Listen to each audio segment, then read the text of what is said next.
Welcome to a Legendarium special about the cannibal doctors of early modern Europe. In this episode, we will learn about why medieval Europeans believed that having a friend for dinner would cure whatever ailed you. For all of Europe's modern concern with civil democracies and human rights, the historical record is filled with the opposite. Romans drank the blood of fallen gladiators for vigor and vitality.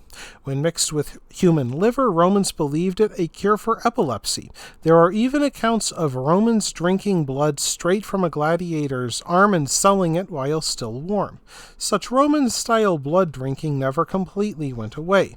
In the 1400s, medieval scribes advised drinking blood from the vein of a healthy young man for the greatest effect.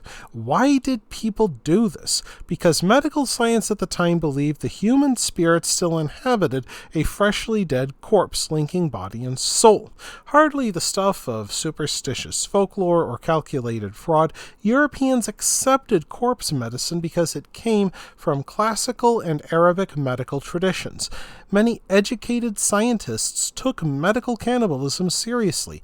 They believed the soul to be in the body and to be linked to it by fine vaporous spirits that formed from a mixture of blood and air. By eating body parts that supposedly contained this substance, a person could restore themselves.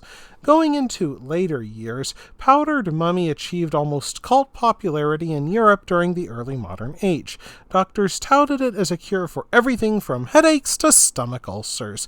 Applied topically or mixed in drinks, it could supposedly heal bruises. King Francis I of France always carried some on his person as a safeguard against accidents. This created a roaring black market trade in mummies that led to the plunder of many Egyptian tombs during the 16th and 17th centuries.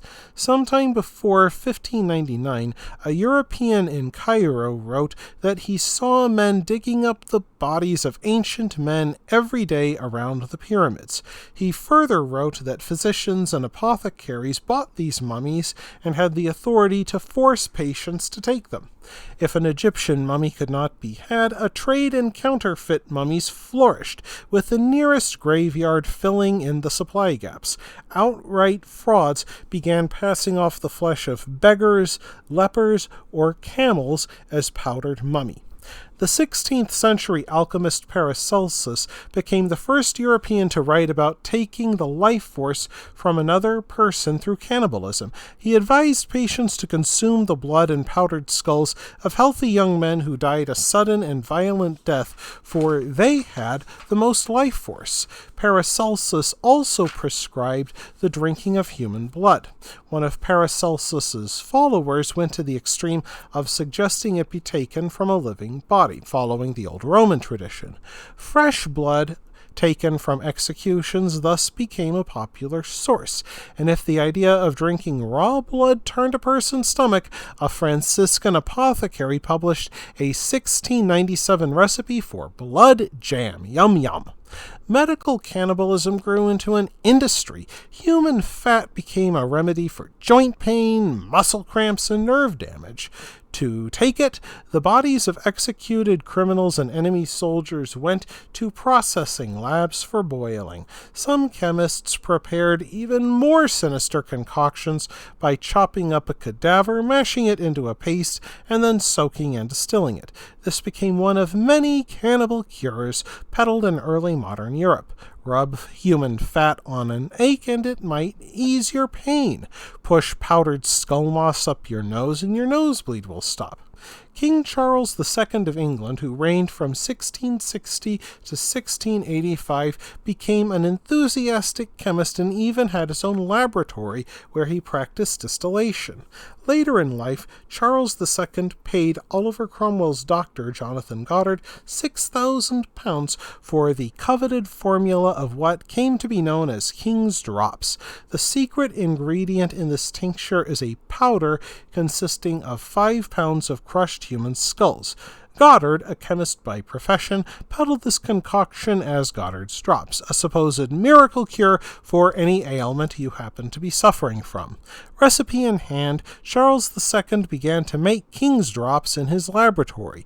Mixing it with alcohol, he often sipped it while at work, sometimes mixing the drops into wine or chocolate. Since each drop required 5 pounds worth of human skulls to make, he began paying gravediggers in Ireland handsome wages to keep the skulls coming. By the king's final days, his doctors poured 40 doses of the supposed miracle cure down the king's throat each day to no avail. Modern scientists think that the drops sped up Charles' death, which finally came on February 6, 1685. Thankfully, the practice of medical cannibalism slowly faded during the 18th century, but did not wholly go away. After executions, the rich paid headsmen for the victim's brain. They believed that by mashing it into a paste and eating it, they extended their life. English physicians still prescribed drinking human blood fresh and hot for epilepsy as late as 1747. In Denmark, until the 19th century, crowds gathered below scaffolds, holding up cups to gather drops of blood from executed bodies to drink. In 1847, an English doctor advised his patient to mix the skull of a young woman with molasses and to feed it to his daughter to cure her epilepsy. It will surprise none to learn it didn't work. A belief that a magical candle made from human fat called a thieves' candle could paralyze a person lasted into the 1880s, and in 1908 the last known recorded attempt to drink blood at a scaffold in Germany took place. Today we seem to know better, but it is striking that the long record of medical cannibalism seems to have been excised from the record. Could we be ashamed of it, perhaps? That wraps things up for this episode of The Legendarium. I hope you enjoyed it. If you did, press like. If you want to see more, press subscribe. And if you've got anything to say, let me know in the comments section. Thanks again for joining me, and I hope that you have a great rest of the day.